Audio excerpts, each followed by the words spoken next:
Bismillahirrahmanirrahim. Assalamualaikum warahmatullahi wabarakatuh. Alhamdulillahi rabbil alamin. Wabihi nasta'inu ala umuri dunya waddin. Wassalatu wassalamu ala ashrafil anbiya'i wal mursalin, nabiyina wa habibina Muhammadin wa ala alihi wa sahabatihi wa man sara ala nahjihi wa tamassaka bi sunnatihi ila yaumiddin wa sallama tasliman mazida. Allahumma 'allimna ma yanfa'una wanfa'na bima 'allamtana. Allahumma inna nas'aluka 'ilman nafi'an wa 'amalan mutaqabbalan wa rizqan thayyiban ya rabbal alamin. Qala Allah tabaraka wa ta'ala fi kitabihil karim ba'da a'udzu billahi minasy syaithanir rajim. Ya ayyuhalladzina amanu taqullaha haqqa tuqatih wa la tamutunna illa wa antum muslimun. Ya ayyuhan nasu taqu rabbakumul ladzi khalaqakum min nafsin wahidah وخلق منها زوجها وبث منهما رجالا كثيرا ونساء واتقوا الله الذي تساءلون به والأرحام إن الله كان عليكم رقيبا. يا أيها الذين آمنوا اتقوا الله وقولوا قولا سديدا يصلح لكم أعمالكم ويغفر لكم ذنوبكم ومن يطع الله ورسوله فقد فاز فوزا عظيما. فإن أصدق الحديث كتاب الله وخير الهدى هدى محمد صلى الله عليه وسلم وشر الأمور محدثاتها وكل محدثة بدعة وكل بدعة ضلالة وكل ضلالة في النار أعاذنا الله من النار. Amma ba'du, ma'asyiral kiram, ikhwani fid din wa akhawati fillah, hadirin hadirat kaum muslimin kaum muslimat yang dimuliakan oleh Allah Rabbul Izzati wal Jalalah. Alhamdulillah, kembali Allah Jalla wa Ala di pagi hari yang berkah ini kembali memberikan kepada kita nikmat, diizinkan kita mencicipi kebaikan-kebaikan yang sangat luar biasa, melakukan kebaikan yang sangat berkah.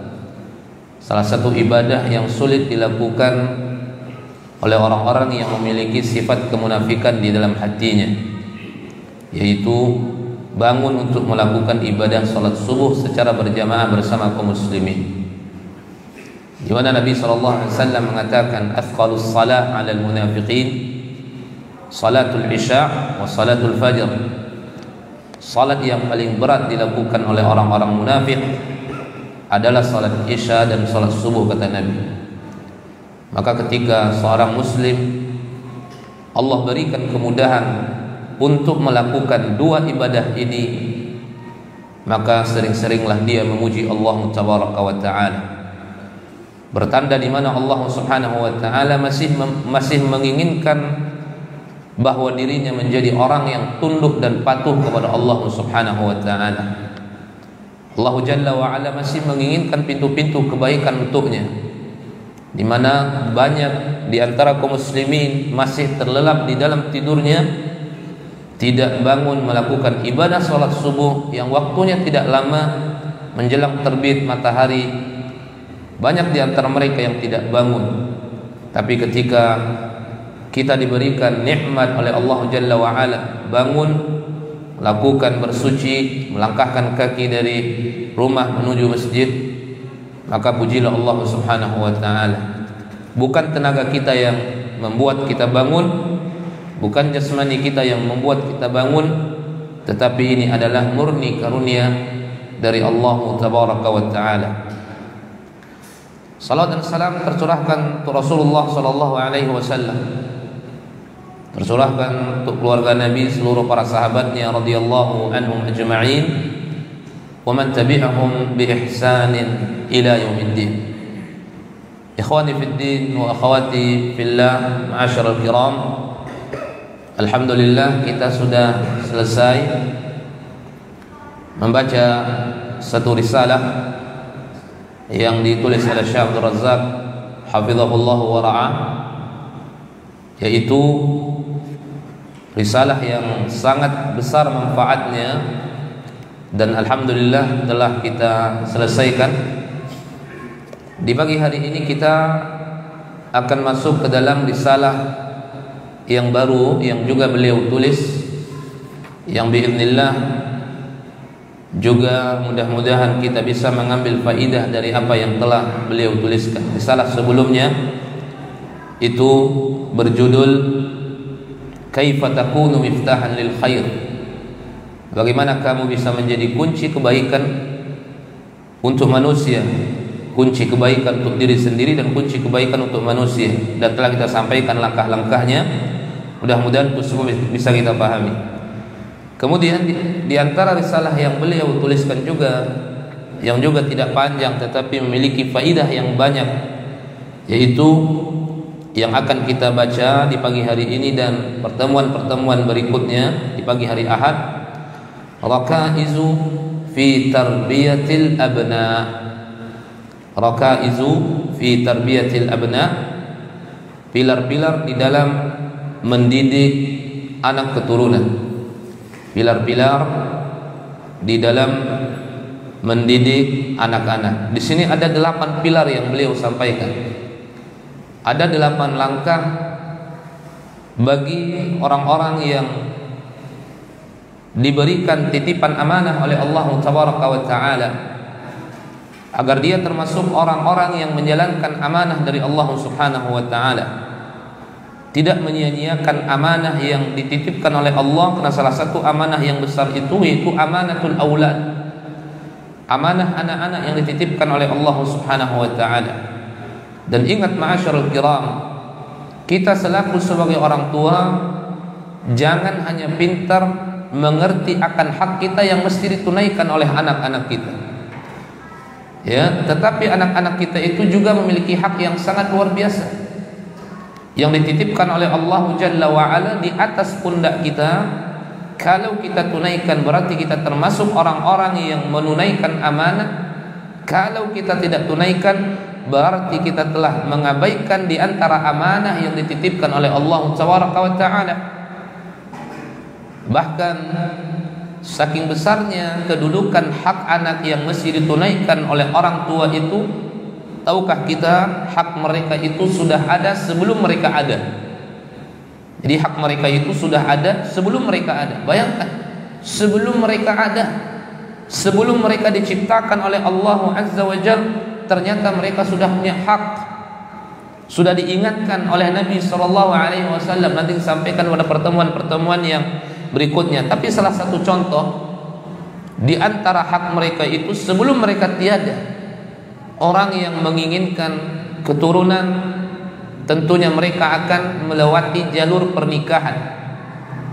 Apabila dia seorang muslim, bahkan mungkin seorang manusia, ketika dia menginginkan keturunan, yang keturunan itu merupakan dambaan seluruh manusia, karena mereka tahu anak-anak itu adalah nikmat, yaitu kesenangan-kesenangan yang tersendiri di dalam jiwa kita.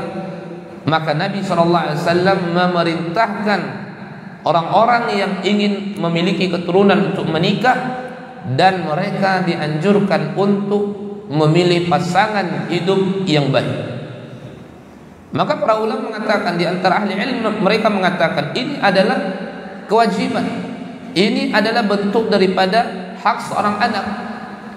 Karena kewajiban orang tua mendidik anaknya, menjadikan anaknya anak yang baik, dan salah satu yang akan memberikan cerminan yang baik kepada anak-anak itu ketika anak itu hidup di lingkungan yang baik.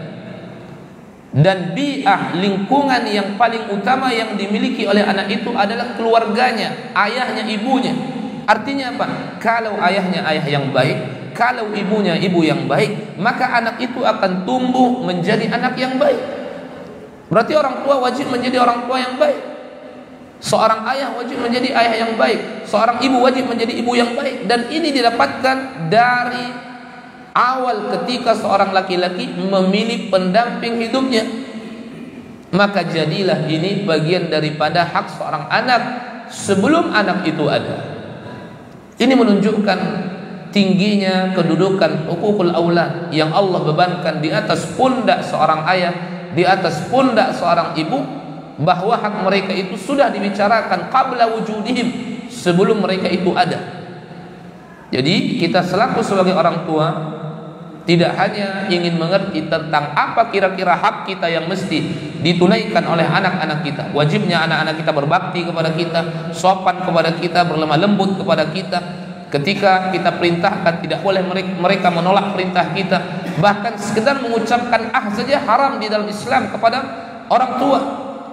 Tetapi di samping itu kita mesti juga tahu apa kewajiban-kewajiban kita yang mesti kita tunaikan terhadap anak-anak kita. Maka di dalam risalah yang beliau tulis ini ada pilar-pilar yang beliau sampaikan, itu jumlahnya 8. Ya, ini pembahasan yang cukup penting, pilar yang begitu berharga. Apabila kita melewati langkah-langkah tersebut, mengamalkan pilar-pilar itu, dan ini syarat dengan dalil-dalil yang beliau bawakan di sini, biidznillah kita akan termasuk orang-orang yang telah menjalankan amanah dari Allah Tabaraka wa Ta'ala, dan biidznillah anak kita akan menjadi anak yang saleh karena kita telah menjalani atau memberikan mereka pendidikan, bimbingan sesuai dengan arahan agama kita, sesuai dengan arahan Nabi Muhammad sallallahu alaihi wasallam. Di pertemuan pertama kita hanya membaca muqaddimah saja, karena sebelum beliau memulai pilar itu, maka beliau sampaikan sedikit kata-kata tadzkir, peringatan pada muqaddimah yang beliau sampaikan. Setelah beliau memuji Allah Tabaraka wa Ta'ala dengan ucapan alhamdulillahirabbil alamin, wassalatu wassalamu ala abdillahi wa rasulih wa khalilihi nabiyina Muhammadin wa ala alihi wa ashabihi ajma'in. Beliau mengatakan, amma ba'du, fa inna min ahammil wajibati al-jasimati wal amanati al-azimati allati yajibu ala al-abdi an ya'taniya biha fi hadhihi al-hayat abna'ah min haythu tarbiyatihim wa ta'dibihim wa nushihim wa tawjihihim. فإن الأبناء من جملة الأمانات العظيمة التي أمر الله عز وجل برعايتها وحفظها، كما قال تعالى عند ذكره لأوصاف المؤمنين والذين هم لأماناتهم وعهدهم راعون. وقال تعالى أيضا يا أيها الذين آمنوا لا تخونوا الله والرسول وتخونوا أماناتكم وأنتم تعلمون. Beliau mengatakan, sesungguhnya di antara kewajiban yang sangat penting, di antara kewajiban yang sangat penting, dan di antara amanah-amanah, di antara amanah yang begitu agung,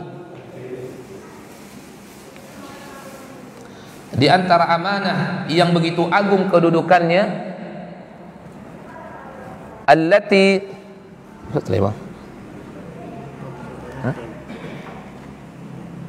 atau coba ikut aja lah, coba atas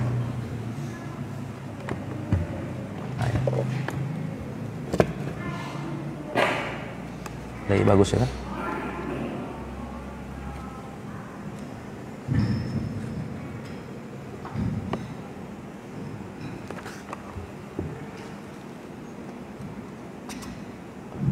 Baik, terlanjutkan. Jadi beliau mengatakan, di antara kewajiban yang sangat penting kedudukannya, dan di antara amanah yang begitu agung, allati yajibu 'alal 'abdi, yang Allah wajibkan kepada seorang hamba, ayyataniya biha fi hadhil hayah, hendaklah dia memperhatikan di dalam kehidupan dunia ini abna'ahu, yaitu anak-anaknya. Jadi ini adalah kewajiban yang sangat tinggi kedudukannya, Kemudian amanah yang begitu agung yang dititipkan oleh Allah Jalla wa Ala, di mana Allah Subhanahu wa taala memerintahkan kita untuk memperhatikannya, abna'ah, yaitu keturunan-keturunannya, anak-anaknya. Dari sisi mana Allah Jalla wa Ala perintahkan kita memperhatikannya? Yang pertama adalah min haitsu tarbiyatihim, dari sisi pendidikan, dari sisi mendidik anak itu. Jadi kewajiban amanah yang dititipkan oleh Allah di atas pundak orang tua, seorang ayah, seorang ibu, min haitsu tarbiyatihim, yaitu dari sisi mendidik, dari sisi pendidikan seorang anak itu, wa ta'dibihim, membina adab mereka, wa nushihim, memberikan nasihat kepada mereka, wa taujihihim, dan mengarahkan mereka. Fa innal abna'a min jumlatil amanat al-'azimah, sesungguhnya anak-anak itu, kata beliau, di antara jumlah amanah yang begitu agung kedudukannya, allati amara Allah azza wa jalla, di mana Allah Subhanahu wa taala memerintahkan bi ayatiha, untuk memperhatikannya, wa hifdhiha, dan untuk menjaganya. Ya, ini beliau sampaikan di dalam muqaddimah. Kama qala ta'ala inda dzikrihi li awsafil mu'minin, sebagaimana Allah Subhanahu wa taala menyebutkan yaitu beberapa sifat orang-orang yang beriman kepadanya. Di antara sifat orang-orang yang beriman kepadanya. Jadi pandanglah anak kita itu dengan selalu mengingat ayat yang mulia ini, surat Al-Mu'minun ayat 8. Di antara sifat orang-orang yang beriman itu disebutkan oleh Allah dari ayat pertama, Allah sebutkan. Kemudian di antaranya apa? Allah mengatakan, walladzina hum li amanatihim wa ahdihim ra'un. Orang-orang yang beriman dengan sebenar-benar iman itu, ciri-cirinya adalah di mana mereka terhadap amanah yang dibebankan oleh Allah, terhadap amanah yang dititipkan oleh Allah Tabaraka wa Ta'ala, wa ahdihim ra'un, dan janji-janji mereka selalu mereka pelihara, selalu mereka jaga. Tidak mudah mereka ingkar janji, tidak mudah mereka menyia-nyiakan amanah.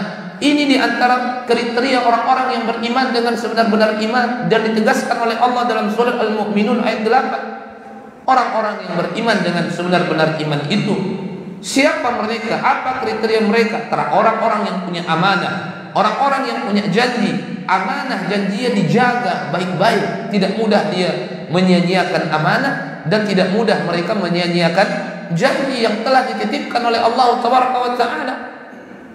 Maka setiap kita memandang anak-anak kita, pandanglah mereka dengan pandangan amanah. Dan ingatlah selalu ayat ini, jangan sampai kita berkhianat terhadap apa yang telah diperintahkan oleh Allah Jalla wa Ala, menjaganya, baik amanah atau janji.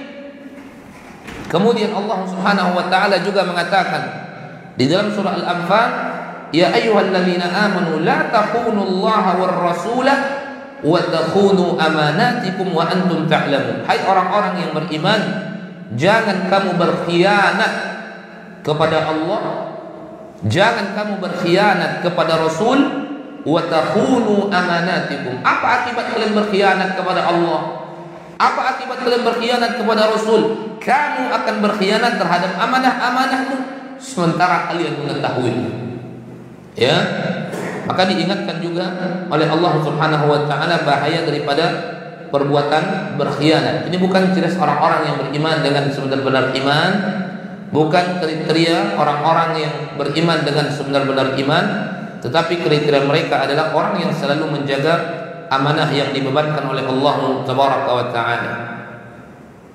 Intinya dari paragraf yang pertama yang beliau tuliskan, yang beliau sampaikan, bahwa anak-anak yang telah diberikan nikmat oleh Allah Subhanahu wa Ta'ala kepada kita dengan lahirnya mereka, ingat itu adalah amanah, dan sebenarnya seluruh nikmat itu amanah. Bahkan Allah Subhanahu wa taala mengatakan di dalam Al-Qur'an juga tentang nikmat, "Tsumma latus'alunna yawma idzin 'anil na'im." Di dalam ayat ini Allah menyebutkan bersamaan dengan taukid, Tauqid itu artinya penguat, di mana kita itu akan ditanya tentang nikmat-nikmat yang Allah berikan kepada kita selama kita hidup. Mulai dari kita dilahirkan, kita diberikan nikmat. Bahkan di dalam rahim ibu kita diberikan nikmat oleh Allah Azza wa Jalla. Kita dijaga, kita diberikan nikmat lewat ibu kita, diberikan suapan makanan lewat ibu kita di dalam rahim ibu kita, dan begitu kita lahir kita dijaga. Yang menjaga adalah orang tua kita, dan ini adalah nikmat yang besar. Sampai kita diwafatkan oleh Allah Jalla wa Ala. Ada orang yang menjalani kehidupan 30 tahun, 40 tahun, 50 sampai mungkin 100 tahun. Semuanya nikmat, tidak lepas Allah berikan kepada kita nikmat. Nikmat-nikmat yang Allah berikan kepada kita seluruhnya akan ditanya oleh Allah Subhanahu wa taala. Apa kata Allah Azza wa Jalla? "Tsumma latus'alunna yawma idzin 'anil na'im." Kemudian kalian latus'alunna. Di sini ada dua taukid, ada dua penguat apa yang Allah sebutkan. Pertama, la di sini latus'alunna. La masuk ke dalam fi'il mudhari, maka la itu bermakna atau bertujuan untuk penguat. Thumma latus'alunna, kemudian sungguh kamu akan ditanya.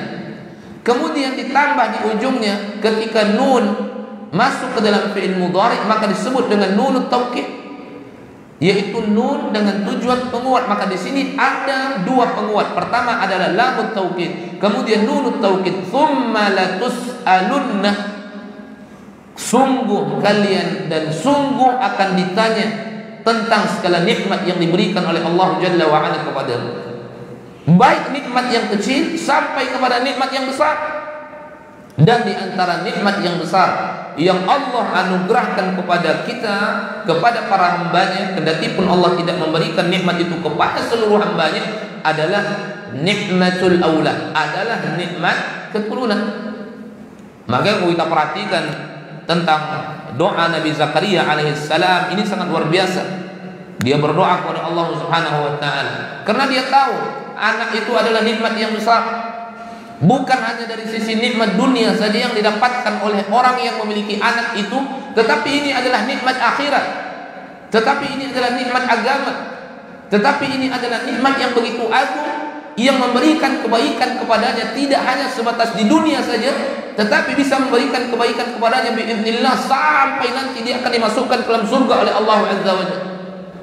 Kata Nabi Zakaria alaihissalam, kendati pun dia sudah tua, dia sudah sampai kepada usia yang tua, dan istrinya juga demikian sudah tua, secara ilmu medis tidak akan lagi mungkin bisa melahirkan, tapi dia tidak bosan-bosannya berdoa kepada Allah, meminta nikmat ini kepada Allah Jalla wa Ala, agar Allah Subhanahu wa taala jangan mewafatkan dia kecuali dia telah memiliki nikmat ini. Sehingga dia mengatakan sebagaimana Allah sebutkan dalam surat Al-Anbiya, apa kata Allah Jalla wa Ala?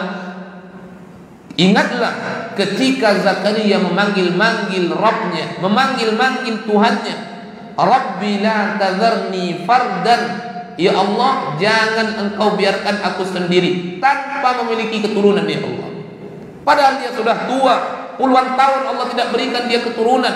Istrinya sudah tua, puluhan tahun istrinya tidak bisa hamil, tapi dia tidak bosan-bosannya meminta, berdoa kepada Allah, jangan kau biarkan aku hidup tanpa keturunan ya Allah.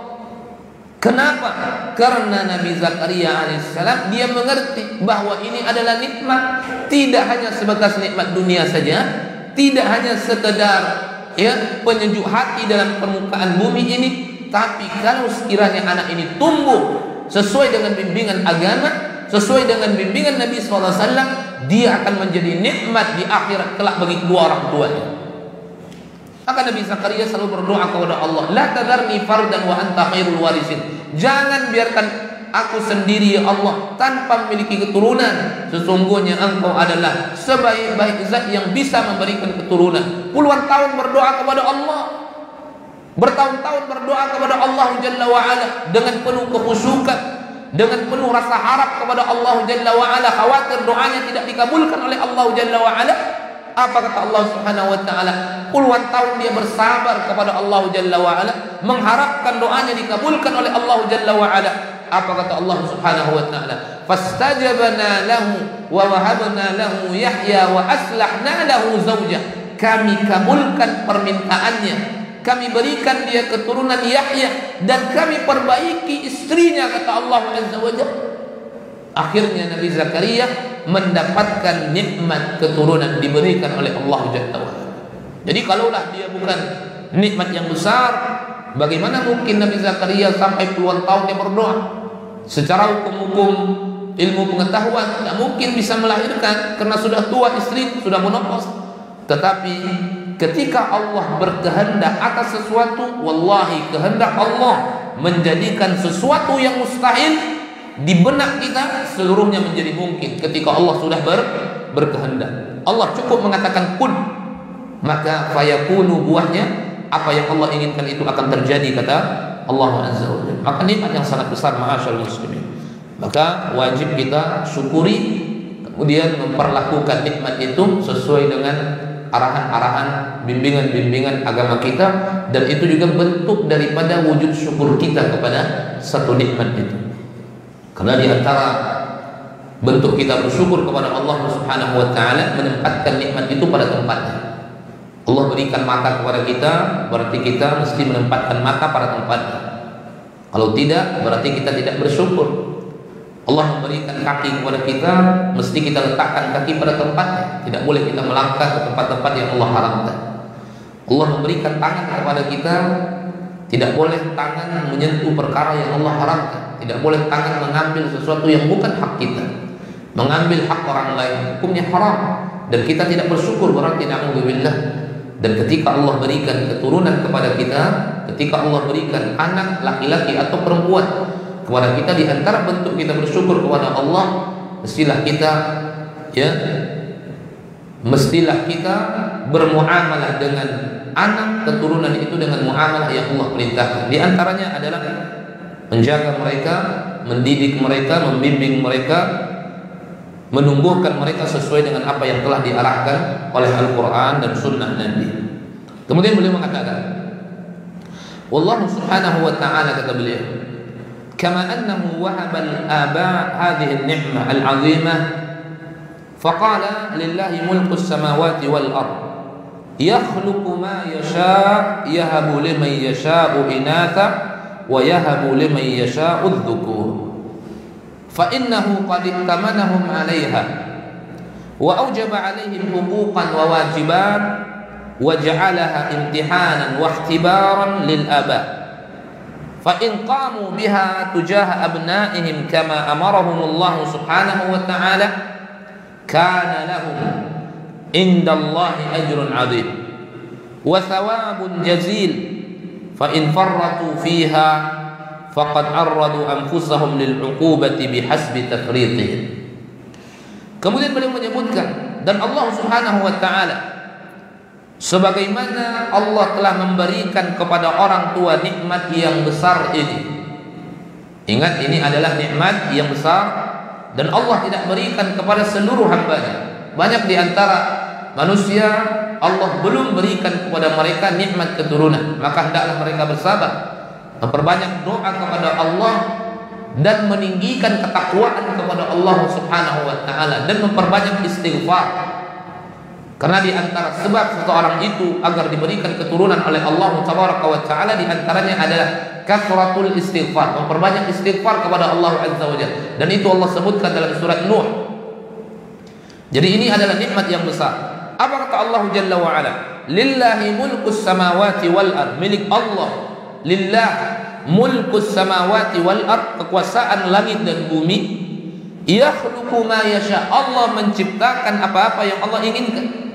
Yahabu liman yasha'u inatha, Allah berikan kepada seseorang karunia perempuan. Wa yahabu liman yasha'u dzukur, dan Allah berikan kepada siapa yang Allah inginkan anak laki-laki.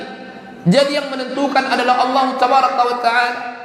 Mungkin ada ikhtiar yang bisa dilakukan secara mungkin dari sisi ilmu medis juga bisa, tetapi kepastiannya di mana? Di sisi Allah Jalla wa Ala. Berusaha seseorang melewati langkah-langkah ini bentuk daripada ikhtiar. Asalkan tidak melanggar aturan-aturan syariat, maka silahkan melewati langkah-langkah itu. Ada mungkin bagaimana agar orang diberikan oleh Allah Jalla wa Ala anak laki-laki atau anak perempuan, mungkin ada langkah-langkahnya secara ilmu-ilmu medisnya. Selagi dia tidak melanggar aturan-aturan syariat, silahkan, ini bentuk daripada ikhtiar. Tetapi kepastiannya adalah dari Allah Taala. Bahkan tidak sedikit juga kita dengar dan kita ketahui, ya, hasil daripada penelitian USG misalnya, ini perempuan ternyata lahir adalah laki-laki.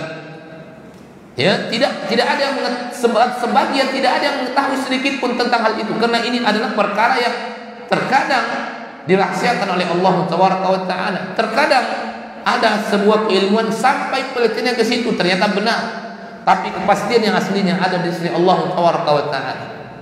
Terkadang hasil SG-nya laki-laki, lahir perempuan. Terkadang satu anaknya ternyata kembar anaknya, itu ada terjadi.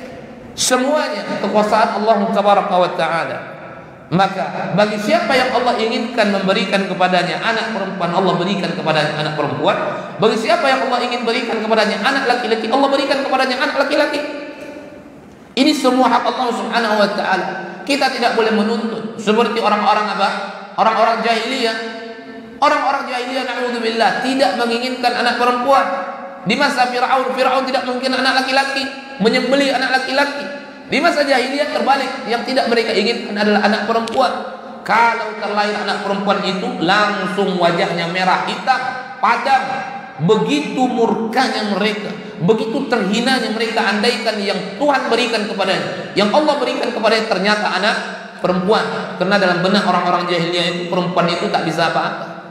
Perempuan tidak bisa menghasilkan uang, perempuan tidak bisa bekerja, perempuan tidak bisa berbuat apa-apa. Na'udzubillah, hanya sekedar menjadi sampah di tengah-tengah keluarga dan di tengah-tengah masyarakat. Begitulah yang dianggap di masa-masa jahiliyah. Maka na'udzubillah sampai mereka kumur hidup-hidup. Sebagaimana disebutkan oleh Allah Jalla wa Ala dalam Al-Qur'an, "Wa idza busyira ahaduhum bil untha dhalla wajhuhu muswaddan wa huwa kadhib." Padahal Allah sebutkan dengan busyra, yaitu berita gembira, berita yang menyenangkan, dan seluruh orang tahu. Hati nurani kita ma'asyar muslimin pasti menganggap, ya, ketika seorang itu Allah berikan keturunan, ini adalah nikmat, ini adalah rezeki, kabar gembira. Tetapi ternyata kabar gembira ini ditolak mentah-mentah oleh orang-orang jahiliyah. Makanya Allah murka kepada mereka. Wa idza busyira ahaduhum bil untha, kata Allah, ketika mereka diberikan kabar gembira dengan terlahirnya anak wanita, dhalla wajhuhu muswaddan wa huwa kadhib, wajahnya langsung berubah menjadi hitam dan dia marah.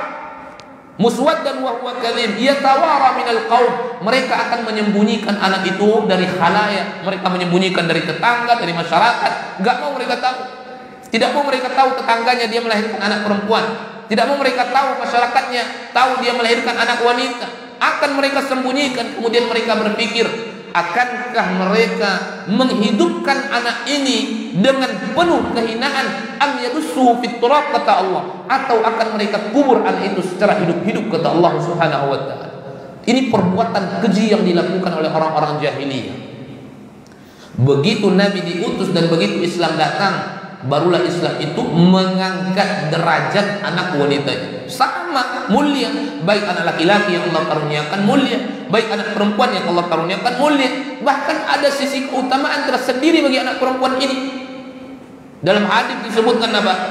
Siapa yang memelihara jariatan, dua anak perempuan, dipelihara baik-baik, dicukupkan apa yang dia butuhkan, apa saja kebutuhan dunia, terutama kebutuhan agamanya, kebutuhan akhiratnya, dicukupkan oleh orang tuanya dengan penuh keikhlasan mereka lakukan, maka anak perempuan yang dua tadi menjadi tameng bagi orang tuanya dari api neraka, kata Nabi Shallallahu Alaihi Wasallam. Ini keutamaan yang besar. Tapi nikmat ini ternyata dicampakkan oleh jemaah orang-orang jahiliyah. Kedua-duanya nikmat. Kenapa? Karena ini murni karunia Allah. Karena Allah mengatakan, yahabu liman yasha'u inatha, Allah berikan kepada siapa yang Allah inginkan anak perempuan, dan Allah berikan kepada siapa yang Allah inginkan anak laki-laki. Jadi kedua-duanya nikmat. Baik anak perempuan nikmat, baik anak laki-laki nikmat. Maka dengan diberikan mereka anak itu, artinya Allah telah memberikan amanah kepadanya lewat anak itu. Fa innahu qad tamanahum 'alaiha wa aujaba 'alaihim huquqan wa wajibat, dan Allah telah wajibkan atas mereka hak-hak dan kewajiban-kewajiban. Maka ada hak-hak anak itu ada kewajiban-kewajiban yang mesti kita tunaikan. Makanya kita sebutkan tadi, jangan kita hanya mengerti akan hak kita. Tidak boleh kita bersikap mutaffifin. Tidak boleh kita memiliki sikap mutaffifin sebagaimana yang Allah sebutkan apa? Wailul lil mutaffifin alladzina idza talu 'alan nasi yastawfun wa idza kaluhum aw wazanuhum yukhsirun. Ala yadhunnu ulaika annahum mab'utsun liyaumin 'adzim yauma yaqumun nasu lirabbil alamin. Apa kata Allah Azza wa Jalla? Celakalah orang-orang yang bersikap mutaffifin. Siapa mereka mutaffifin yang Allah sebutkan di dalam ayat ini? Alladzina idza talu 'alan nasi yastawfun. Kalau orang menimbang untuk dia, menakar untuk dia, dia menginginkan agar orang itu memenuhi timbangan itu. Enggak boleh timbangan itu menghadap ke pedagang itu, mesti menghadap ke dia agar dia nampak apa? Kalau dia belanja sekilo 2 kilo, pas timbangannya. Bahkan sudah pas pun masih dia bilang tambah. Kalau tiba orang yang menakar untuk dia, dia perintahkan orang itu betul-betul memenuhi haknya. Bahkan melebihkan haknya, sudah sekilo masih dia suruh. Belum, harus sudah sekilo. Ada orang seperti itu. Lalu apa kata Allah? Wa idza kaluhum aw wazanuhum yukhsirun. Tapi kalau dia yang menimbang untuk orang, kalau dia yang menakar untuk orang, maka dia kurang-kurangi takarannya. Ya, dia kurang-kurangi takarannya. Sengaja dia menghadapkan timbangannya itu ke arah dia, kemudian agar dia bisa menguranginya. Atau dia setting timbangan itu. Kan bisa disetting timbangan. Yang ahli-ahli timbangan dia tahu. Ya, belum sekilo tapi sudah garisnya sudah di 10 on. Maka dia kurang-kurangi, curang dia kata Allah Azza wa Jalla, dan orang ini celaka. Ayat ini ma'asyiral muslimin secara khusus berbicara tentang itu. Tapi kalau kita aplikasikan kepada aplikasi yang lebih luas lagi, kita maknai kepada perkara yang lebih luas lagi, masuklah dia ke dalam menunaikan hak. Ada orang dia hanya ditunaikan haknya oleh orang lain, tetapi dia tidak mau hak orang lain yang mesti dia tunaikan. Kita tidak boleh menjadi orang tua seperti itu. Kita hanya mengerti bagaimana anak-anak kita menunaikan hak kita, tetapi kita tidak mau dari mereka dini kita perhatikan hak mereka. Tidak cukup memperhatikan hak dunia mereka, tidak cukup. Ada perkara yang lebih besar daripada sekedar hak dunia. Perkara yang lebih besar daripada sekedar hak dunia, itulah hak-hak akhiratnya. Maka kebanyakan perkara-perkara yang beliau bicarakan di sini, 8 pilar yang biidznillah akan kita sampaikan pada pertemuan-pertemuan berikutnya, itu berbicara tentang pendidikan, tentang agama, tentang akhirat. Karena itu jauh lebih penting daripada perkara-perkara dunia. Dunia saja tidak boleh kita abaikan, dunia anak kita telantarkan kebutuhan-kebutuhan dunia mereka, tidak boleh. Mesti kita menafkahi mereka, mencukupi kebutuhan-kebutuhan dunia mereka, apalagi kebutuhan akhirat mereka. Maka itu amanah. Jadi ada kewajiban-kewajiban, kemudian ada hak-hak yang mesti kita tunaikan. Wa ja'alaha imtihanan wa ikhtibaran. Kemudian Allah menjadikan itu semua sebagai imtihan, sebagai ujian. Lil aba, bagi orang tua, bagi ayah. Fa in qamu biha, andaikan mereka mendirikan hak-hak itu, menunaikan hak-hak itu terhadap anak-anaknya, kama amarallah, sebagaimana yang Allah perintahkan, kana lahum minallahi ajrun azim, maka mereka di sisi Allah mendapatkan pahala yang besar. Wallahi besar. Ya, bayangkan kalau anak itu tumbuh menjadi anak yang saleh, itu berapa kebaikan yang didapatkan oleh orang tua itu. Nanti secara meluas akan kita sampaikan pada pertemuan yang akan datang. Ya, tapi sekilas contoh saja. Andaikan orang tua membina agama anaknya, pondasi-pondasi agama sudah bisa dibina dari mereka berusia dini sebelum mereka ditempatkan di tempat pendidikan formal. Ya, makanya kita mesti menjadi orang tua yang mengerti agama juga, agar kita bisa mengajarkan anak-anak kita. Jadi tidak hanya berpatok kepada pendidikan-pendidikan yang sudah ada di masa kita. Alhamdulillah, pendidikan-pendidikan yang mengajarkan ya generasi-generasi di masa ini dengan pengajaran yang benar, ilmu yang benar sesuai dengan sunnah Nabi sudah banyak. Sudah banyak. Lalu kita berpatok kepada itu saja. Tidak mau ikut andil kita di dalam mendidik anak kita. Ini salah kita, ma'asyiral muslimin. Ya, kita yang mentalkinkan mereka Al-Qur'an yang mereka bawa ke dalam sholat mereka. Yang pertama adalah apa? Surat Al-Fatihah. Sebelum kita titipkan mereka di tempat pendidikan formal. Ya, berbeda. Orang tua mendapatkan kebaikan, dia yang mentalkinkan Al-Fatihah kepada anaknya, dengan guru yang mentalkinkan Al-Fatihah kepada anaknya. Dia sama-sama mendapatkan soleh. Anak itu di tangan siapa saja solehnya orang tua biidznillah dapat kebaikan. Tapi berbeda andaikan solehnya anak itu di tangan dia, andaikan anak itu menghafal Al-Fatihah di tangan dia. Ini berbeda kedudukannya. Setiap bacaan Al-Quran yang mereka baca, subhanallah, Al-Fatihah yang selalu mereka lantunkan setiap huruf melahirkan orang tua syuraka ikut serta mendapatkan ganjaran pahala dari situ. Dia masuk ke dalam sabda Nabi, ilmu yang bermanfaat itu yang akan selalu mengalir pahalanya kepada orang yang meninggalkan ilmu yang bermanfaat. Orang tua bisa ikut andil di situ. Yang mentalkinkan anaknya surat Al-Fatihah, mentalkinkan anaknya ayat-ayat pendek, surat Al-Falaq, surat An-Nas, surat Al-Ikhlas, ya, dan surat-surat yang lain. Dan ini dibawa oleh anaknya setiap dia melakukan sholat. Orang tua akan mendapatkan ganjaran pahala dari situ. Berapa tahun sang anak itu hidup setelah kematian orang tuanya, atau semenjak dia mengajarkan anaknya itu. Mungkin mereka hidup 20 tahun, mungkin mereka hidup 30 tahun, bahkan mungkin mereka hidup 60 tahun, bahkan mungkin lebih dari itu. Orang tua sudah diwafatkan oleh Allah Jalla wa'ala, tapi pahala selalu mengalir kepadanya, yang akan menerangi dan melapangkan kuburannya, yang akan mengangkat derajatnya fil mahdiyin di sisi Allah Tabaraka wa Ta'ala. Ini buah daripada apa? Buah daripada berilmunya orang tua dan mendidiknya, pendidikan yang dia berikan kepada anak-anaknya. Maka beliau mengatakan, kana lahum indallahi ajrun azim.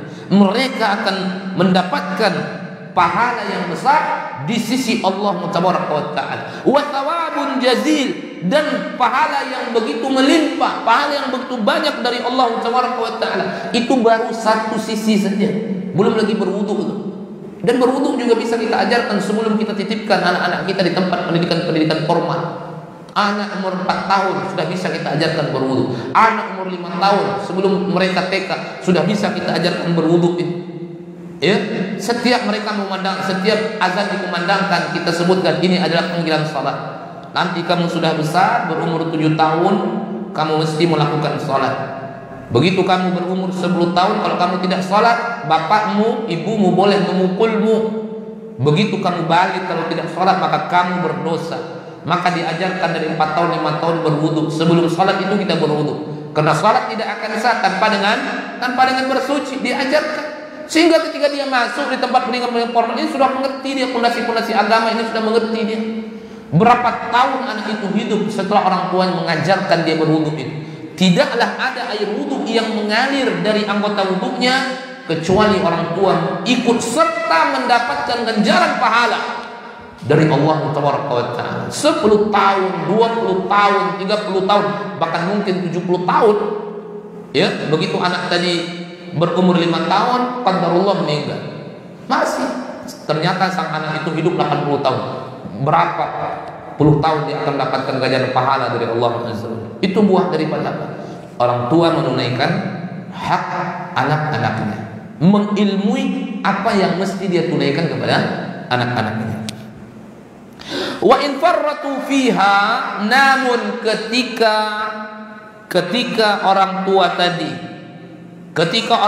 tadi melalaikan, tidak memperdulikan, faqad arradu anfusahum lil uqubati, berarti mereka telah menghadapkan dirinya kepada hukuman-hukuman, kepada ancaman-ancaman, bihasbi tafritihim, sesuai dengan kelalaian mereka di sisi Allah Tabaraka wa Ta'ala. Jadi jangan sampai kita berpikir ya tidak ada ancaman untuk orang tua terhadap anak-anak. Jangan sampai kita berpikir yang akan Allah berikan ancaman itu hanya anak yang durhaka terhadap orang tuanya. Tidak, iya, anak yang durhaka itu ancamannya keras dan ancamannya berat. Dalam hadis disebutkan oleh Nabi sallallahu alaihi wasallam, ada 2 dosa kata Nabi yang akan Allah segerakan hukumannya di muka bumi ini.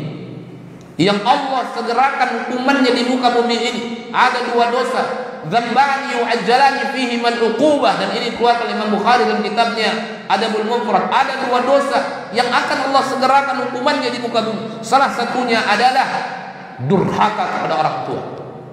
Jadi kita hanya tidak tahu bahwa dosa besar itu durhaka kepada orang tua. Kita mesti tahu orang tua yang tidak baik kepada anaknya, orang tua yang tidak menunaikan amanah terhadap anaknya, orang tua yang tidak menunaikan kewajibannya terhadap anaknya, orang tua yang tidak menunaikan hak-hak anaknya, ini juga merupakan dosa. Diberikan ancaman oleh Allah Tabaraka wa Taala, diberikan ancaman oleh Nabi sallallahu alaihi wasallam. Makanya beliau mengatakan, faqad arradu anfusahum lil uqubah. Orang tua yang tidak menunaikan amanah anaknya, yang tidak menunaikan hak anaknya, kewajiban dia terhadap anak-anaknya, berarti dia telah menghadapkan dirinya kepada hukuman yang akan disiapkan oleh Allah bihasbi tafritin, sesuai dengan kelalaian mereka. Jadi kalau anak itu anak yang tidak baik, Allah akan melihat. Dan Allah Maha Tahu. Sebab anak ini tumbuh menjadi anak yang tidak baik apa? Apakah orang tuanya memiliki saham di situ? Apakah orang tuanya ikut andil di situ? Ya, memang mungkin orang tuanya tidak menyuruh dia jahat. Anakku silakan kamu berbuat kejahatan. Tidak ada orang tua seperti itu. Ya, tetapi ma'asyar muslimin, ketika orang tua melalaikan pendidikan anaknya, ketika orang tua dirinya menjadi orang tua yang jahil, yang tidak mau mengerti agama, kemudian dia tidak mengarahkan anaknya, berarti sebab anaknya ini menjadi anak yang tidak benar adalah diri. Allah akan memberikan dia hukuman, Allah akan memberikan dia ancaman. Bahkan seorang anak akan berhujjah di hadapan Allah Jalla wa'ala pada hari kiamat, ya Allah, aku seperti ini karena orang tua.